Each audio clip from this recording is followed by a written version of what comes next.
Welcome back, Bobcats. SKS here with another episode of the Texas State Bobcats Dynasty. We are coming off an amazing season, a 10-3 record, 8-1 in the conference. We scored almost 100 points more than other teams, and we come off with a bowl victory over the Marshall Thundering Herd. A great year when you think about it. Coach Conquest making big leaps after big leaps.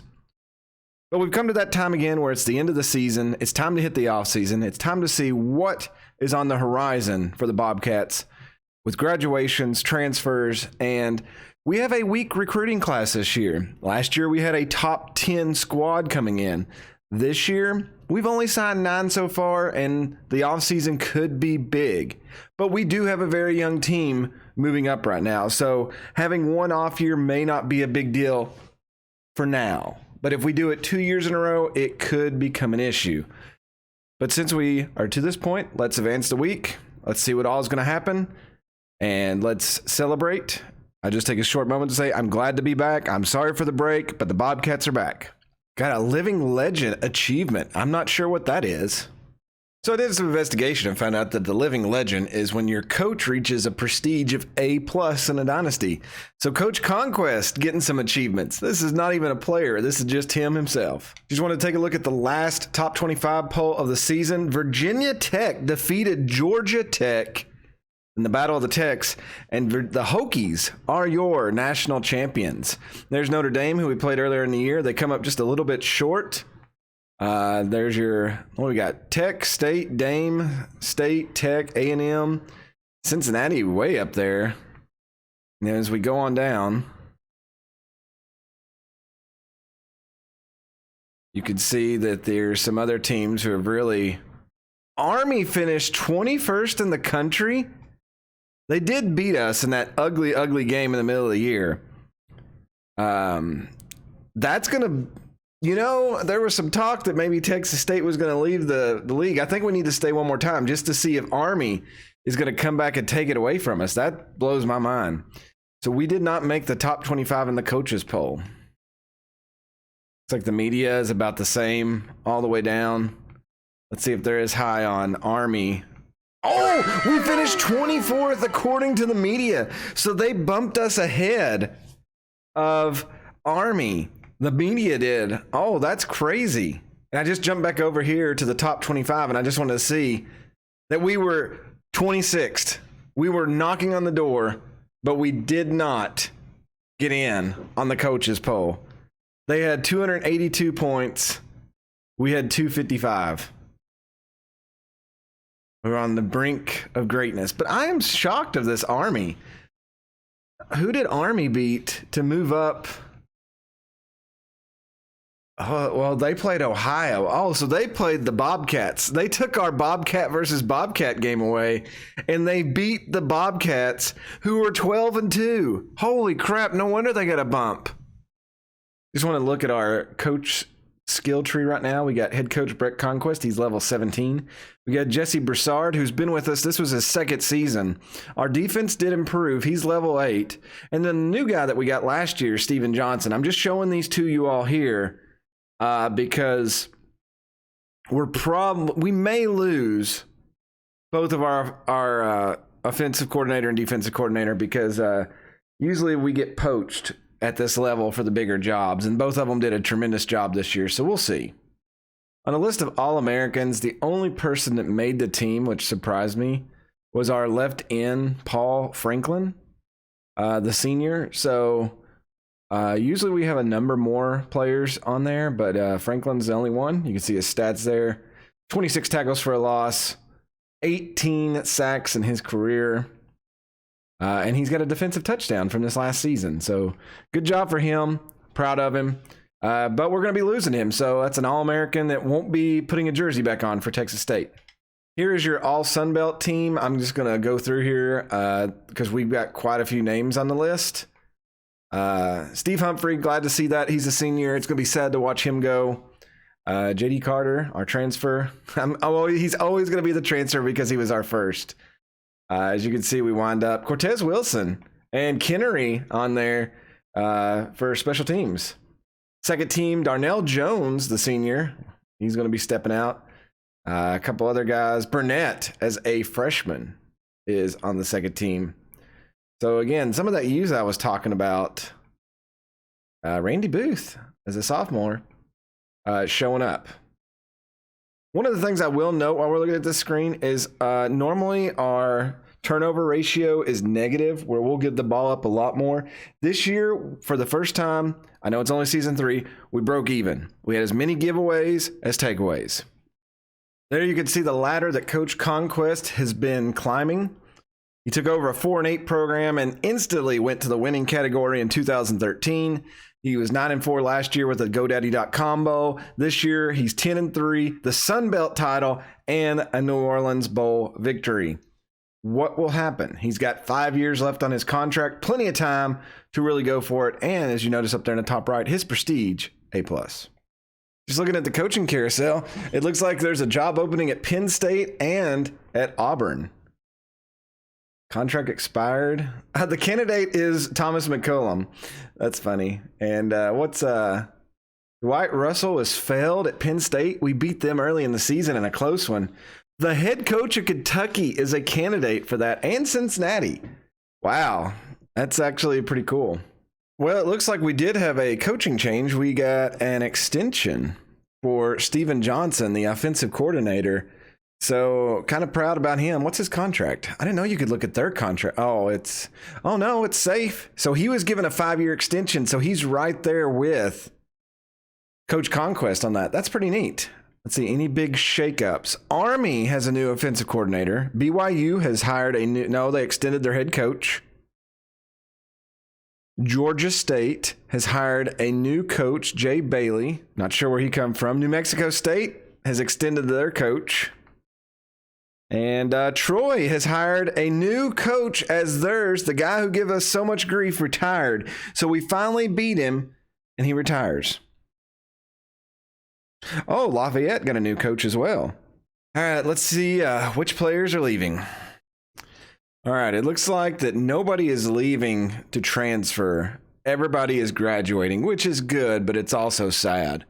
All right, so let's take a look at some of these players who are heading out. Obviously, the top chunk here, actually this whole first page, are players that played, and I feel like since they were underclassmen, we didn't get to see them as much as you normally would, but it's pretty sad. First guy going is our wide receiver, Brian Stewart. Brian Stewart, as you can see, his receptions throughout the years just increased. He was approaching 1,000 yards, almost 2,000 in the 3 years that he played.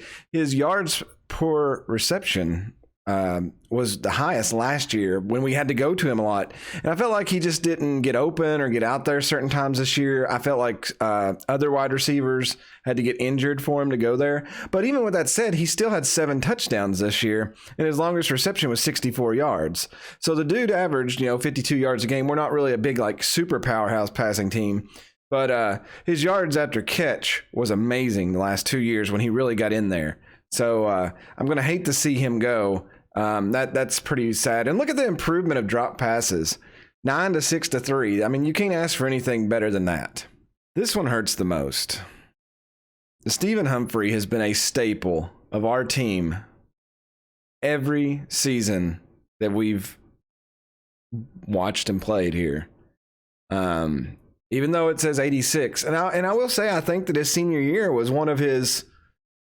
I may look at the statistics here in a second, it may be proven wrong, but I feel like that he had better help around him this last year, and he didn't have to make every play. But I feel like that, he was All-American. He was the captain of the defense, one of the major captains of the team. And it's just one of those things where now we've got to say goodbye to him, and it's somewhat sad. But looking at his statistics here, 75 tackles our first year, 65 then 64, 204 total. 53 of those, over 25%, were for a loss. Only 3 assisted tackles. He had 12 sacks in his career, 5 this last season. 1 interception that early on, when I think we had 2 the whole year. Never scored a touchdown. A lot of pass deflections, really getting involved in that middle linebacker position. Forced some fumbles, recovered 1. Stephen Humphrey was just there to make the tackle. He was there all the time to make the tackle. And there's not a lot of players in this game that are like that you call their name over and over and over and over again. Allie Talley, our senior center. I remember Allie, he'd become a captain. He'd come out of nowhere, and he just had a hellacious. I remember one year the training for the dude just was amazing. And he jumped out there. And as you can see, he gave up 6 sacks, but look when they happened that first year. And then he gave up 1, and then he gave up none. That is improvement. That is what we needed in a center. Sad to see him go. Randy Burton, right guard. I know I've given Randy Burton a lot of crap. And then you can see why. He gave up 4 sacks every year. At least he's consistent. 2014, he had a standout year. Look at that. 15 pancake blocks. That's pretty amazing. But he did let some people by this year. But again, that's just sad to see somebody go like that. Darnell Jones. I have mixed feelings about him. Darnell Jones had to follow in the footsteps of a Goliath that had no David. And with that said, I think he did a great job. Darnell Jones stepped into the scene, 266 rushing attempts for over 1,000 yards this season. He had 1,700 in his career. And look at that consistency there, 5.5 rushing yards for 2 seasons in a row. And his average yards a game, he averaged over 100 yards a game. So, I mean, we whined about him. And yeah, he's not Tom Sutton, but Darnell Jones carried the load. And there were some games that he didn't, but we still found ways to win. 13 rushing touchdowns this year, and he would have had more than that, but he tired out, and our backup went in and ran it in for a 1 or 2 yard score. His longest rush was 68 yards. Look at these yards after the first hit. And he had 10 rushes of more than 20 yards, 14 broken tackles, and only 1 fumble. Darnell Jones, I salute you for stepping in. I think we're going to have to find somebody who's going to fill your steps as well. Josh Sanders. How many times have I called this guy Saunders? Cornerback. 2 tackles for loss, 32 tackles this year, 90 total in his career, 3 assisted tackles. He had 1 sack early on. It's hard for a corner to get a sack. 2 interceptions this season. That's what we were looking for. He had 1 defensive touchdown, nice pick 6 there, a couple pass deflections, and that's what you asked for. Our secondary is not the strongest, but when you have those interceptions, and like I said, we broke even on turnovers and takeaways this year. So Josh Sanders or Saunders helped out with that. John Scales, left outside linebacker, come in to really help out along with J.D. Carter, who we've still got for a couple years, with Stephen Humphrey. He didn't make super high statistics, but look, 21 tackles this past season, 50 in total to 3 years, 10 tackles for a loss. So over half of his tackles for a loss. Dude got in the game. He had 6 sacks this year. That's really getting in the game. And he forced a fumble and recovered 1. And he had a safety. I mean, John Scales put points on the board, everybody. Michael Dixon, wide receiver. Michael Dixon's another one of those where I feel like some of our newer, the way that we changed our offense, he kind of got hurt in reps.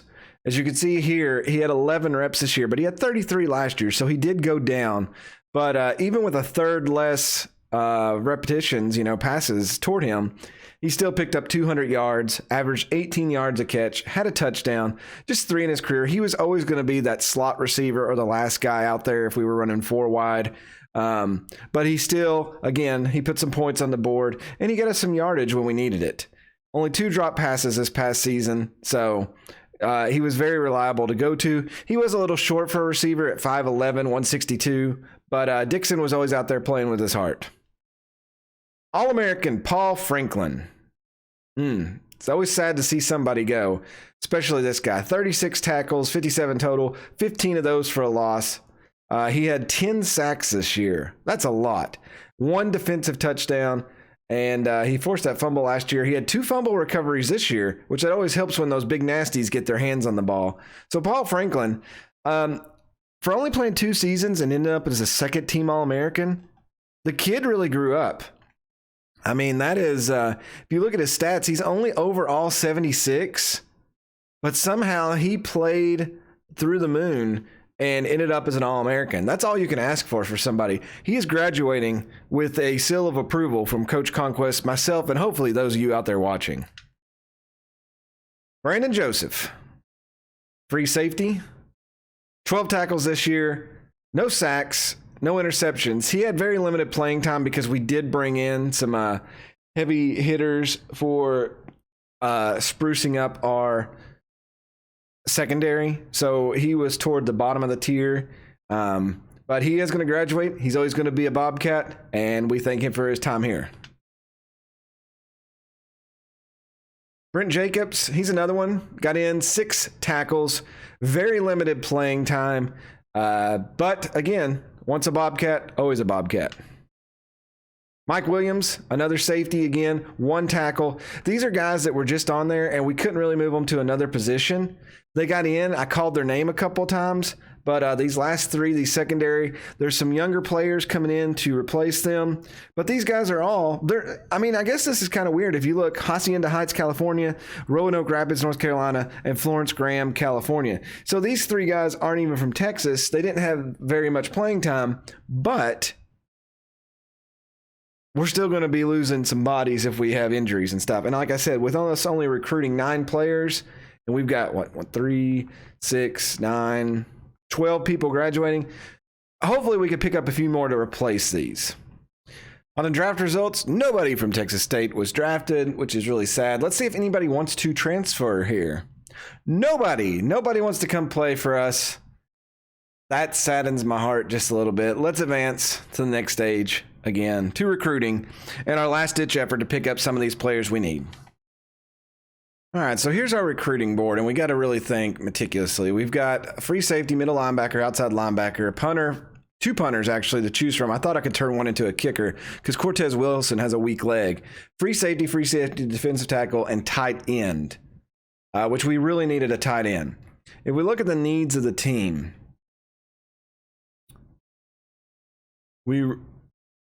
there's no kicker on the board, really. We could use a fullback, maybe. It worries me that our quarterback is a C+ rating, which we have Brian Jones as our backup. So I don't know about that. Our wide receiver core is very nice right now, though we only have 6 deep. So picking up another wide receiver could help. A tackle. It looks like our offensive line is garbage. So maybe we need to throw some points towards some offensive linemen to booster that up. And it looks like the same goes for our secondary again is very weak. Right now I'm trying to decide how much I want to go in. Do I want this wide receiver? There's a chance we lose this guard. We probably will end up, because some of them are going to come just throw 10,000 at people. And then my other thought is, do I throw points? I've got to throw at least 2,000 at Garrett here because we really need, and we're in the lead for some other players. These 2 we're probably not going to get, though I would like to have a 68 overall tackle. I just don't know if we're going to jump. I think we're 1,000 ahead on that. But again, these don't really matter if they go after it. See, I think he's green on both of those, so I feel like they're really going to go for him. Notre Dame will, because usually the green means that team is really going after them. Let's put 500 more on Darryl Brown here, and then I'm going to throw the points.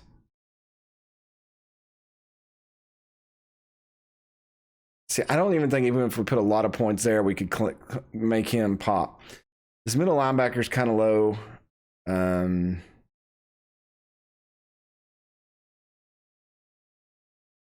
Let's just cover our assets here.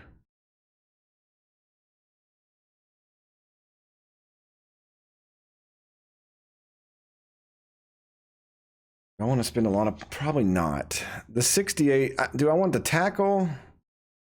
See, I don't know if we can get him to, let's just do this. I don't think we'll get him to click, but let's say, I think I may have done a terrible mistake, but let's just go with it. Boom! Look at that. Wide receiver Darryl Brown committed to our team. Ricky Jacobs, right guard, 75, committed to our team. Garrett Levine. Garrett commits to our team as a center. Eric Cochran, that bonus halfback, committed to our team. We lost TJ to Florida, Ray to Wisconsin, so those aren't bad. New Mexico and North Texas took 2 other guys who are in the 60s. We got Daryl Lumpkin, which is a safety, so that's probably a body. Tim Gray, a backup halfback. Not sure if he'll make the team or not, but that is nice. I really didn't think we'd get our top 4, but it worked out. We signed a top class in the conference, and we signed a top 25 class. So for what I was looking at earlier, statistic-wise, we had the 70th ranked team. So we have improved from 70th to the top 25, and we'll have to see where we lay after this. Jump over to top classes. We are the 21st best class in the country. We did not sign any 5-star, but we got 5 4-stars. That's up from just 2. 3 stars, we picked up 4 more to give us 8. We picked up 2 more 2-stars to give us 4, and we picked up another 1-star. In total, we got 19. So we picked up 10 more players to really help us out. Looks like our 3 4-star players are our top, that halfback that we got earlier on, and a center and a receiver. So pretty nice. And look at that, 6'3" on the wide receiver. I am excited about the throw-up possibilities there. All right, we are 2 position changes, so this always takes me forever. So I'm going to have to go in here and see where players need to go and move them around and spread everybody out and realize we got a lot of recruits coming in, and then we'll go from there. There's our stud for this year, Justin Horne, and his backup, Brian Jones, look like our 2 best players. Matthew Roberson, look at him. Burnett right behind him as a sophomore. We may be an offensive powerhouse this year, but I am a little bit worried about defense. But let me go in here and move these around, and I'll be right back.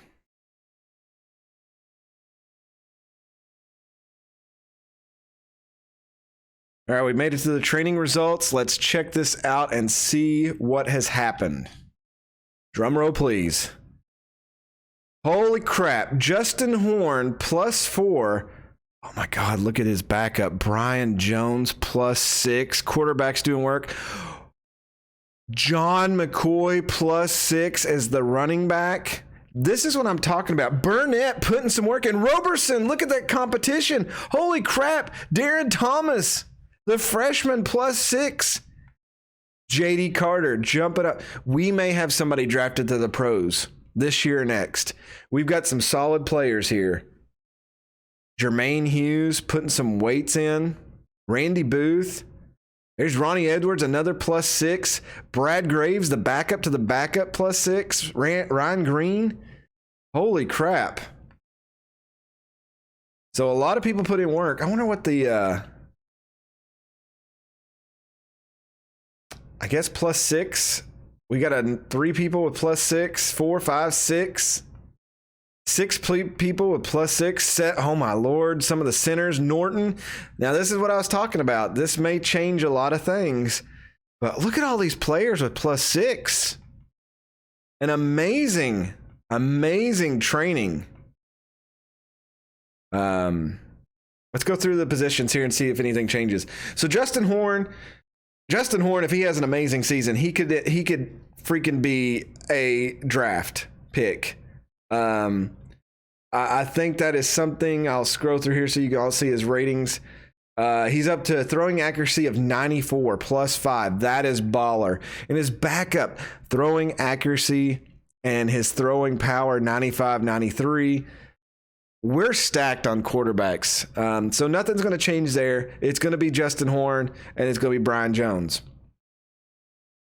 Looking at our halfback, John McCoy. Looks like John McCoy is going to sneak it out just a little bit, going up to 87.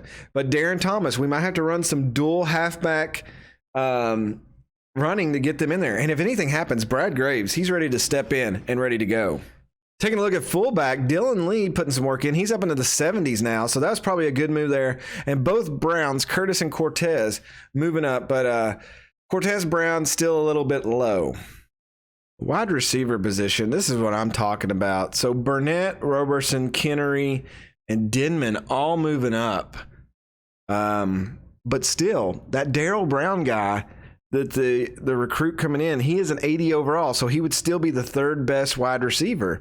So some big decisions to make there. Thomas there may get cut because I just don't know if he's going to make the recruiting. I mean, he's a sophomore. I just don't know. Just another side note here. Having 286 wide receivers out there is freaking amazing.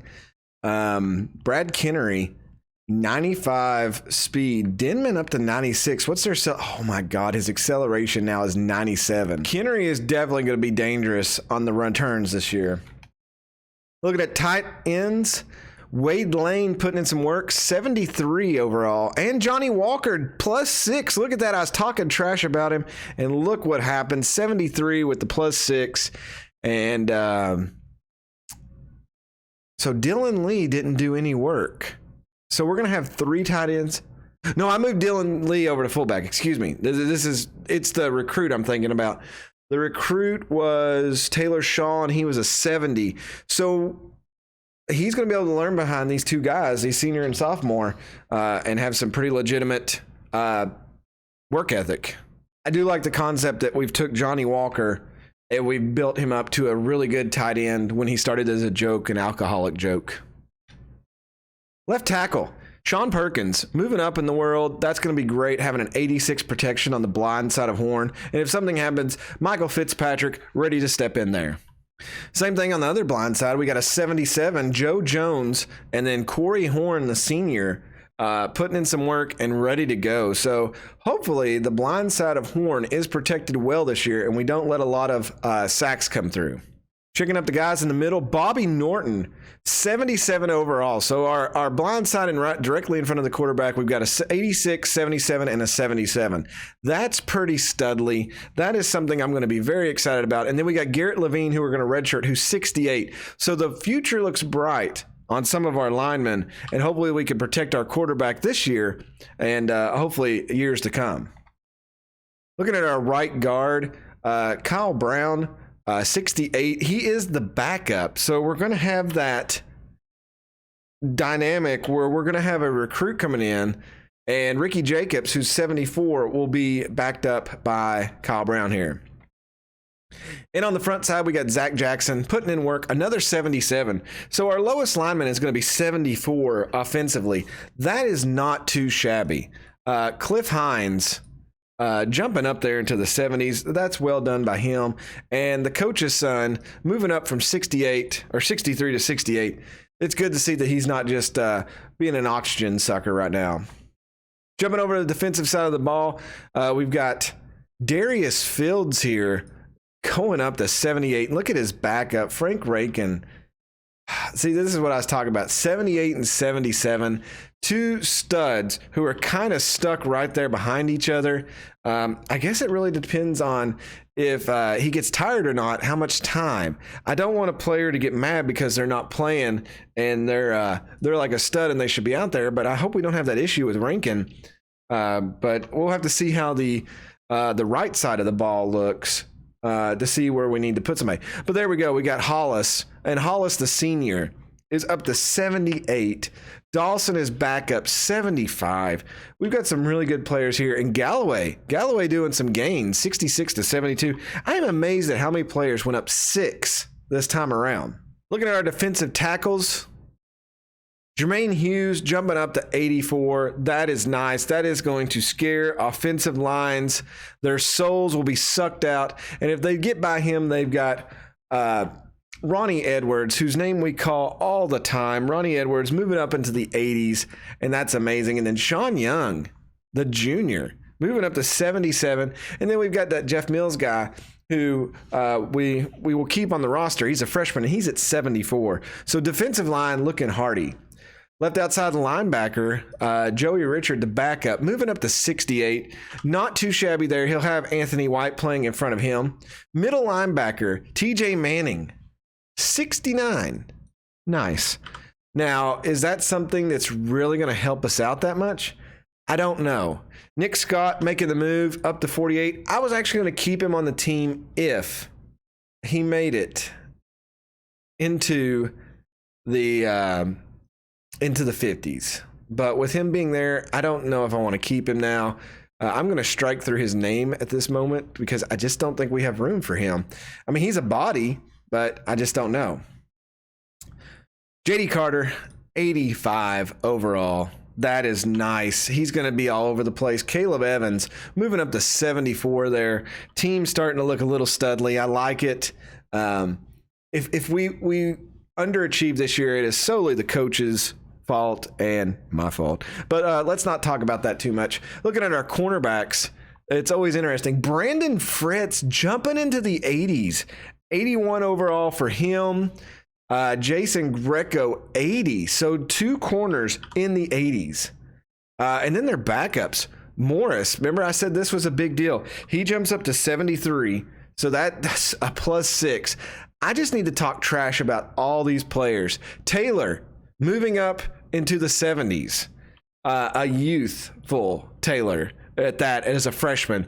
And then Nichols right below him also moving into the 70s. We've got a lot of players. Here's the thing I've got to remember. Every year I recruit these positions heavily. And this may be the year I lay off a little bit of these and I go after linemen. I really, truly go after linemen and other pieces we need because we're great on secondary. We've got so many freshmen coming up that we could go lax a year unless there's some kind of star who just wants to be on the team. Looking at the free safeties, Ryan Green, 82.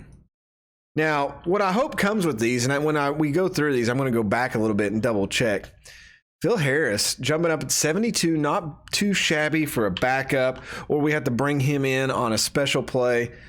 Schneider and Willis also getting out of the 60s. Anytime that a player jumps into the 70s or right at 70, I'm very proud of that achievement, and I think that's great for the team. But and I'll do this with the I'll go back to the cornerbacks. What is their catching rating? Oh my God, Phil Harris, look at that.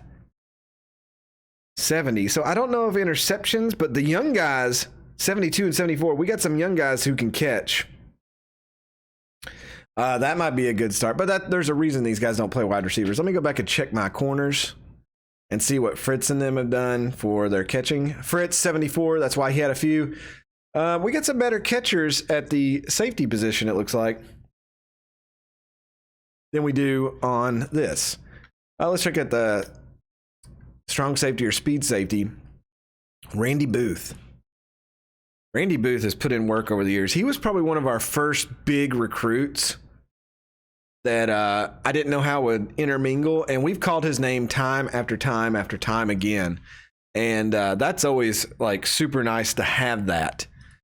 Troy Cameron also putting in work. So both of those guys will be out there multiple times. Obviously Booth more than Cameron, but Cameron comes in on dime packages and some of the others where we need that other defensive back. And then we got Barnes, Tyler Barnes putting some work in, wanting to earn his spot on the field at some point. Cortez Wilson jumping up to 77. Now here's the kicker. He's the kicker. What is his accuracy and what is his power? What have they went up to? That's going to be the big thing. So his kicking power is now 86 and his accuracy moved up to 70. Cortez Wilson may have just saved his job. I am at this point unmarking his name from being cut because I think he is now better than Carter, so we can redshirt Carter and have Cortez Wilson go out there and kick for his senior season. Crisis averted, everybody. Calm down. Looking at the punter position, Tyson Stevens, +5, moving up to 74. That looks a lot healthier. The problem is the guy that we got from the JUCO coming in is 75 and a junior. Teddy Browning, that's a big jump. But I don't think we can keep him unless here's me being SKS like I always am. Do we cut? Browning is a freshman. Stevens is a sophomore. Oh no, this makes it right here. Stevens, I may just redshirt him. That'll keep him a sophomore.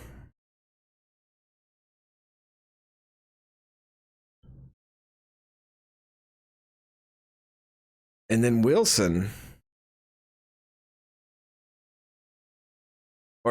Jones, who's a junior, JUCO, will play the position. And then as a junior, and he'll be a senior. I don't know.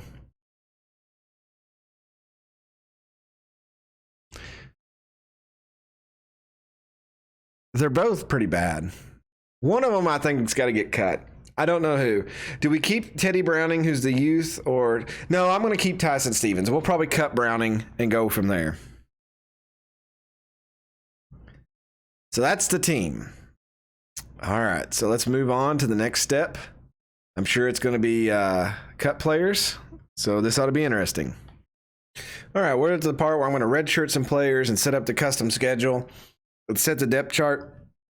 I didn't change anything on the conferences. It's the same as it was. We're still in the Sun Belt. We're going to try to take it over and win again this year. But let me go into redshirt players. And like I said, I've got a list of the people I want to do. And we'll go from there. And I'll meet you back when I go to the custom schedule. All right, so our schedule is set up now. It was really interesting. Two of the games that I was going to put on the schedule were already on there. And that is, we start the season off with number 9, Texas. Probably not a good one. Obviously, they would not play us at our place, so we're going to go there and probably take an L, but that'd be good to see which players show up for a game like that and which ones don't.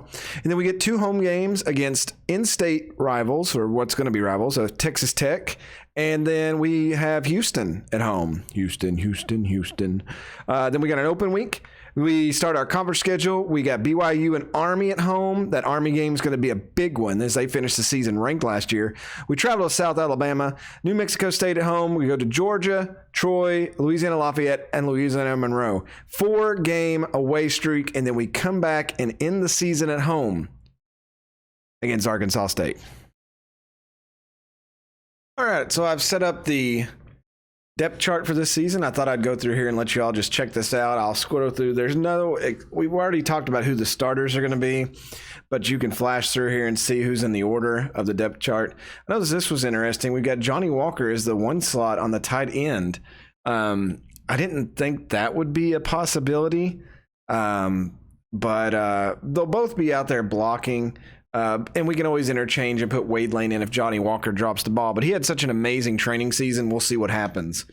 Going through, the line is the same. The only change, only the really big thing I had to change, and what I'm really debating is when we come to the linebackers, we've got Anthony White over here. TJ Manning, Chris Evans, who is technically a backup, or Caleb Evans, excuse me, could play this position better than TJ Manning. And that's something I'm going to leave to you all. I want to see in the comments. Should I leave TJ Manning in, who's a natural linebacker, middle linebacker, or bring over the right outside linebacker as Chris Evans or Caleb Evans and let him knock that out? Cornerbacks, pretty much the same. Free safety, strong safety. Kicker, Cortez Wilson. Aaron Jones is our punter. And our kick returner this year is going to be Brad Cannery. And the backup, I'm going to put the freshman, the free safety, who probably won't see a lot of time on the field, so I thought this would be good for him. He's got is Terrell Schneider. He is got a speed of 73 and an acceleration rating of 94. Now, the only thing that worries me, and the reason I didn't put Roberson out here is I don't want Roberson to get hurt, is probably his catching. Which is 72. Cannery's is only 74, so we should be okay on that. That also goes for punt returns. Cannery is obviously going to be our number 1, and Schneider will be number 2, and then everything else is the same. All right, so the only thing I'm going to do here is I'm going to set up the recruiting board, and I'm going to hit start season, and I will see you at that point. Okay, I'm over here in the Texas State, pretty much what our university is, and just checking out some of these things here. Our coach prestige has moved up to A+, a slight thing. Our championship contention has moved up to B+. That is a big jump. Stadium atmosphere went to a B. That is a big jump. Look at our average attendance, 22,000. We're on an 11-game home winning streak. So we're really moving up in that. Coach stability slightly going up every year that Conquest is there. It works out. Athletic facilities have went up slightly. Conference prestige actually went down. We were a C plus or a B minus last year, and we have dropped down a little bit, so that's not good. Television exposure has skyrocketed.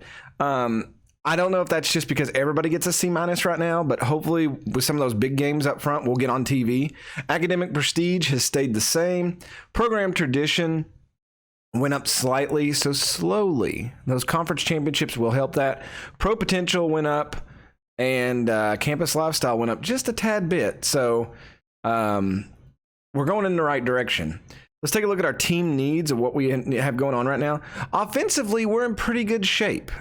I think that's a trap, though, because we really need some linemen. I mean, if you look at the seniors, we're losing 2 tackles, which is the only ones we have out there, and some other players. But it says we're okay, and I do like those ratings of C's and B's.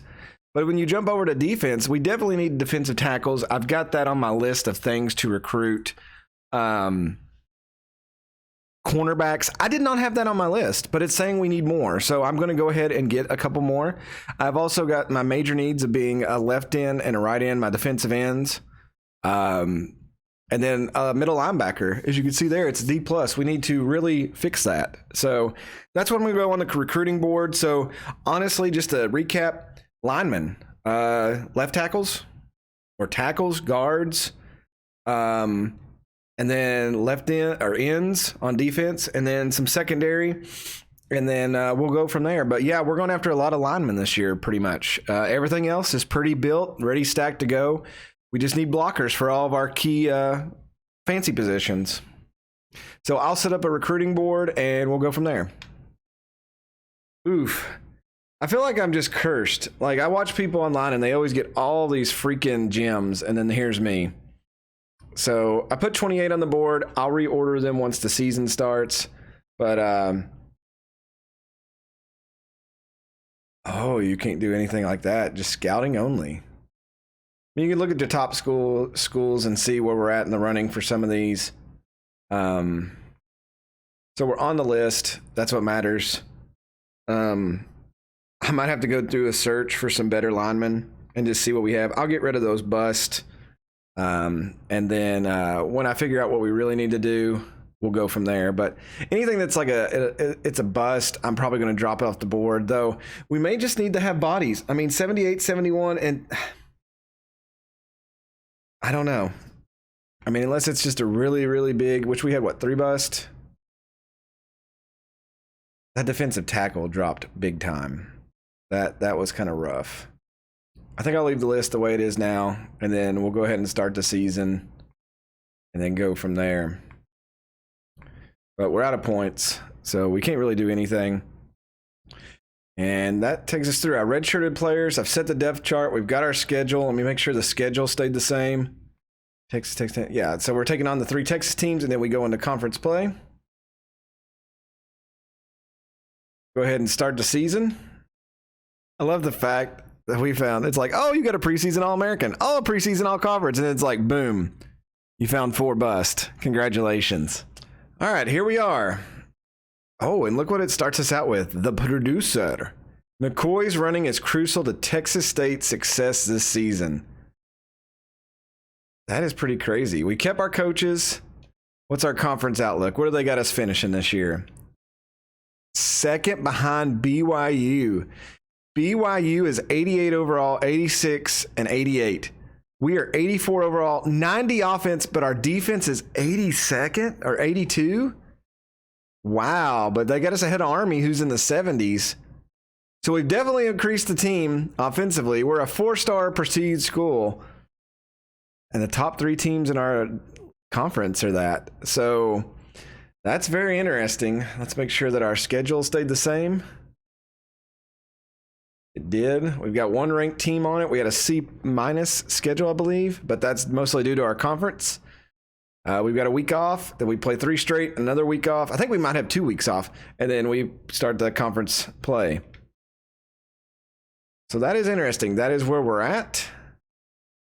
I don't know if we have any legit preseason, just straight up All-Americans. Oh, Ronnie Edwards. Preseason All-American defensive tackle. But yet our defense is low. That doesn't make sense at all. And then going from there, oh, we got J.D. Carter. Congratulations, kid. And Randy Booth up there, second team All-Americans. I will take that. Last thing I'll look at before we end the episode is the preseason rankings and see how far down the list they have us. 47th. Overall, we're a B, B plus offense, B minus defense, C minus special teams. So there's your race, everybody. We start at 42nd. Let's see how high we can go. I think we got a great team this year.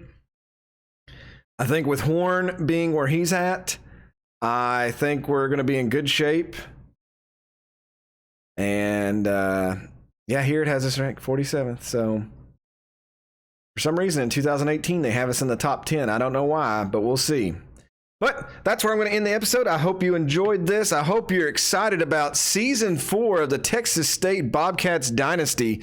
Let me know in the comments below what you think our record's going to be. Not just overall, but in the conference as well. Let me know who you think the star player of this year's squad's going to be. And just let me know what you're looking forward to see. As always, thanks for watching. Sorry for the delay. I'm glad I'm back. I will see you all next time. Good night, Bobcat Nation.